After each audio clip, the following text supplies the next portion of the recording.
Hello, friends. This is Dave Hurwitz, executive editor at ClassicsToday.com, here to answer the musical question, what's wrong with woke programming? Well, what is woke programming?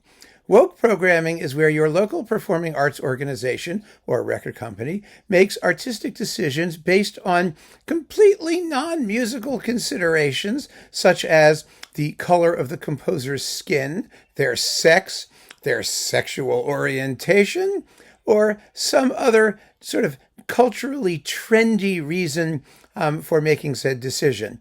Often in this particular case, the idea is some bizarre notion of fairness or equality or something to try and give people who were traditionally disregarded or repressed or ignored their opportunity to shine. So that's the concept.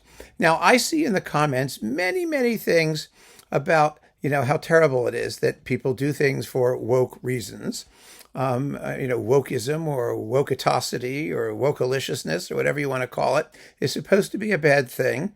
And in a wider cultural sense, in the way we see it taken to absolute absurd lengths, particularly in academia, where any kind of philosophical nonsense for some reason gets sanctioned on account of this bizarre notion of fairness and equality. That is, all opinions are equal and everything is as equally good as everything else. And you can't ever, suggest that one, position is superior to anyone other's position because they're all looking for tenure and they all want to get paid. Well, that's all bullshit, right? And we all know that's bullshit. But let's stick to the arts, to music, and to that point, and to that arena. And in that particular universe, my feeling is that wokeosity is fine. I have no problem with it whatsoever. First of all, I think that there's nothing wrong with sincerely trying to redress a wrong. There are many people, many composers, female, male, black, white, green, whatever they are, who were, for whatever reason, unfairly ignored. Now, is there any concept of fairness in the performing arts? No, there isn't. It's all unfair, but they were unfairly ignored. I really believe that.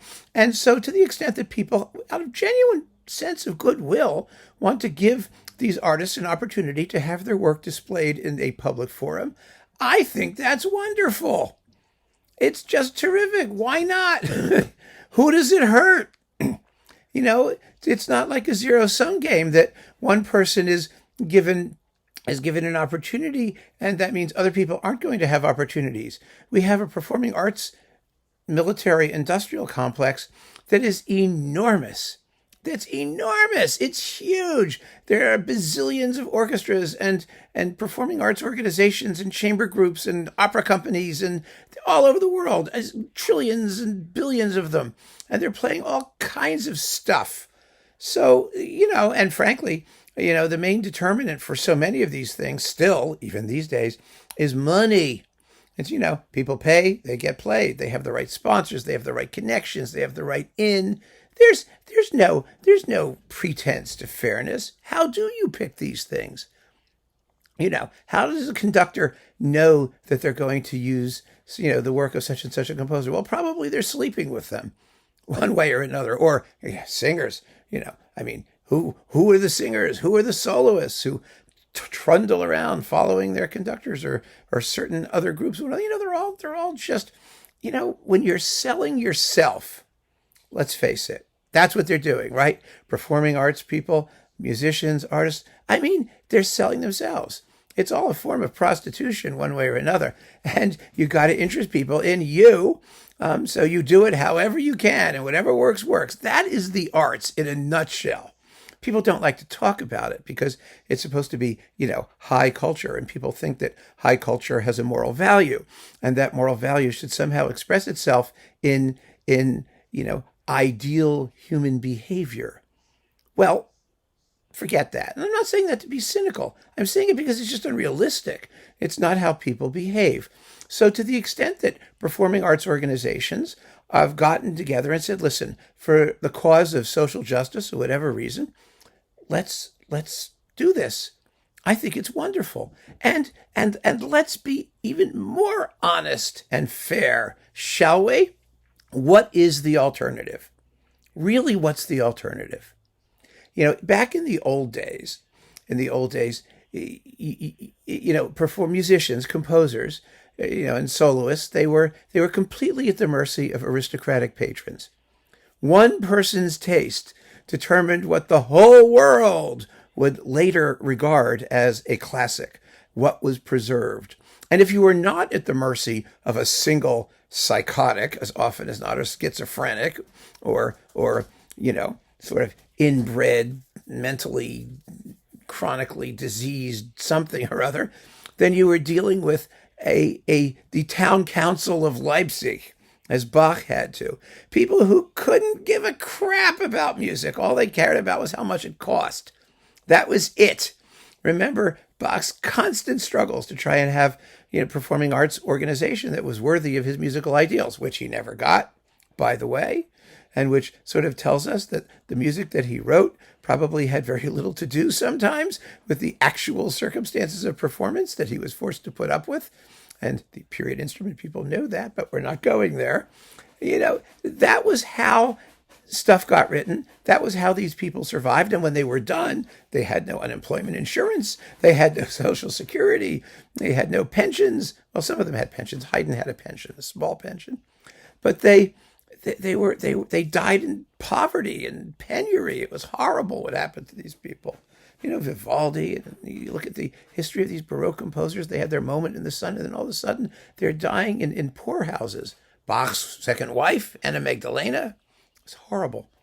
So, life was tough. And the fact that so much of this stuff survives and we value it now is a stroke of good luck. It's a stroke of good luck, and it's the result of a winnowing process in which, the stuff that other generations later on thought were important, that preserved them, and so they did. Okay, so fine. So that was the old days. Then what did you have? Well, as performing arts organizations became municipal and a little bit more democratic, they were run by towns, by committees of some kind. Those committees had their own purely subjective and highly biased and seldom musical criteria for deciding what was going to get played and what was not going to get played. And 99.9% of junk that they played was junk. Of the stuff they played, it was crap. And the reason we know it is because we don't play it now. We pay no attention to 99.9% of what was performed then. We think that somehow the process in days past was maybe better in a vague sort of way. Why? Because we have this canon of classical masterpieces. Well, that's fortuitous. That has nothing to do with what the meat and potatoes work that these people were doing was of performing new music, letting new composers and new artists have their day in the sun. And how did they get their day in the sun? The same way we always did. Aristocratic patronage, money, sleeping with the right people. That's what they did, right? So nowadays, we have performing arts organizations which exist one way or another at taxpayers' expense, whether that's from direct subsidy or government subvention, or whether it's simply because they are tax-exempt corporations that enjoy certain favored treatment. One way or another, we, the consumers, pay for it. But we pay for it, and because we pay for it, they feel they have some sort of obligation to justify their existence. That is a new concept, because they don't just exist at the whim of the aristocrat. Now they exist really at nobody's whim. But they do have a vague, aside from their ridiculous sense of entitlement that all performing arts organizations have, they do have this vague concept that they have to give back something, that they have to demonstrate the moral value of what they're doing. And that's also not a bad thing. It's good. They should live in fear. I believe that. They should really have to justify their existence. And if that means these days doing some wokish things, featuring African-American composers, featuring female composers, featuring gay and lesbian composers, great. Let them have their chance. Because, as I've said a million times, 99.9% of this stuff is going to be crap. And we may find something that's good, because you got to remember something. All of the people that they are currently promoting are supremely well qualified to be promoted. They're well trained, they're serious, they're talented, sometimes really quite gifted, and they're getting their shot, and they're getting their shot perhaps at the expense of somebody else who might in an earlier time have had their shot. But that's the way the arts work. What alternative do we have? Seriously, think about it. What alternative do we have to decide what new music gets performed or what artists get pushed forward or promoted? You have a committee, maybe? Made up of who? Chosen how? By whom? Who are going to objectively decide, what gets to see the light of day and what doesn't? I mean, it's just stupid. It's never going to happen. It's impossible. It's impossible that it does happen. Think of all the people who've won Pulitzer Prizes. Does anybody care if something gets a prize? If some group of eggheads or music critics like myself sit around, or competition juries choose these people? I mean, there has to be some kind of selection process. But it is absolutely ridiculous to bitch about the selection process if the reason for the bitchiness is that the process results in selecting things that are less than the best. Of course they're less than the best. What do you expect them to be? It's not these people who decide what is the best. It's time. It's performance. It's the judgment of history. It's listeners the world over. It's not a clean, neat, tidy process. It can't be. It absolutely can't be. And so for that reason, I have no issue whatsoever with performing arts organizations, displaying their wokeness in selecting this music to be performed or these artists to be featured. I think it's great. If they're great, they will have careers.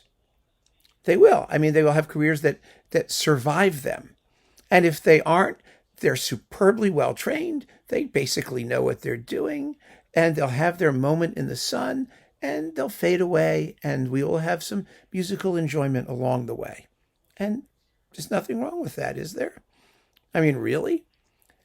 So you may dislike the philosophy. I get it, because I dislike the philosophy. I think a lot of the basis for it and a lot of the judgments that come from it, I think a lot of it is just ridiculous. I really do. I think it's intellectually dishonest, among other things. But we don't have to go into those details. It really doesn't matter. It makes no difference whether they're using woke criteria to select a premiere at an orchestra or at a chamber music series, or whether they're rolling dice. The chances of getting greatness are just the same, really, as long as you have a qualified pool of applicants, and the results are going to be the same. And it's good. We get to hear new stuff. Who cares whether it's, whether you agree with the theory behind the selection process? I mean, it's like getting angry with the results of the Miss America pageant. I mean, they're all pretty, and some of them may be prettier than others. I don't know. They're qualified to be there, and you have to pick. And so this is how they're choosing now, and more power to them. And I wish all the people who are lucky enough to get selected well. I hope some of them turn out to be stunningly talented, amazing composers. Some of them I really think are, quite frankly. And we're going to be enriched by the process. And more to the point, it doesn't mean we can't use our critical faculties when listening, because that's our job. And if we listen to it, we have every right to say it's crap if we think it's crap. That's what we do. And if people get upset and say, oh, well, you can't do that because it's not woke to say that this particular person, this particular ethnic minority is crap. Well, that's their tough shit. Because if they're going to get played, we get to judge. And that's the contract, the social contract. So while I am 100% in favor of of wokeliciousness in selecting repertoire, if that's how they're going to do it. I am just as in favor of us fearlessly judging the result, holding them to account if what they're giving us is garbage, and having the right to render our opinions, because that's the name of the game. So keep on listening, friends. Thanks so much for joining me. Take care.